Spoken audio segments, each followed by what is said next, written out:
Hello guys. Ah, pag weekend, yan. Punta kami sa Pinoy store. Ito bagong Sari-sari bukas, sari-sari store dito sa Auckland, Manukau.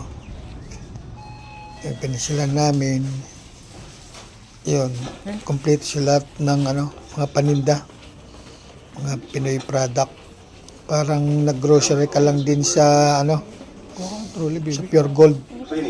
Malaki. Yung paborito ng bunso ko dito yung yung tipas supya. Yan yung binabalik-balikan niya. Yan. Malaki. Kaya lahat ng product sa Pilipinas meron. Ako naman, paborito ko dito yung kamyas. Kasi mahilig akong magano ng tulingan, kata. Maganda yung may yung tulingan, kata na may kamyas. Yan. May saging na manibalang, tapos yung mais na kulay puti. Saan yung sabi mo dahil iba? Yan yung paborito. Ito yung namin. mais Yung mais na puti. Yung Ito malaki. mais. Tapos mga grocery. Ha? Mga dilata. Yan. O kaya baby yung Sangkap. metro na ganyan. Yung tulak-tulak. Merong plastic. Ganito, isang linggong pang grocery budget. Oo.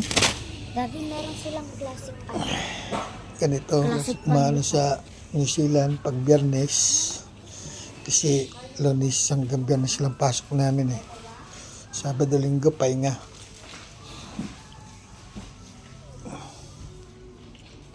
Thank you guys. Happy Sunday. And God bless po sa ating lahat.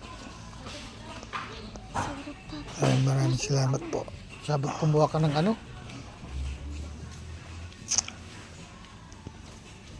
Yan. Laki. Laki ng niya. Espasyo. Sino? Saan mo yung ibalay? Ha? Kaya lahat ng di mo nakakain sa Ayan Pilipinas pala yun. dito. Yan.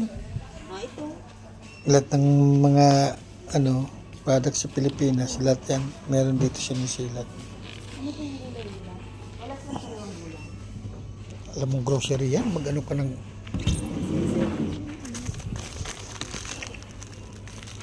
Balimbi Kamyas.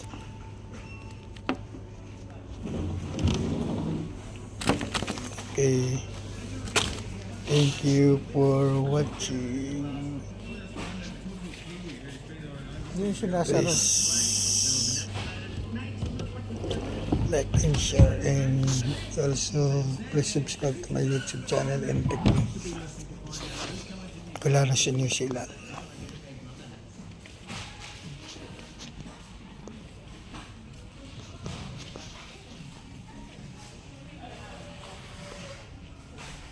Thanks everyone. Bye.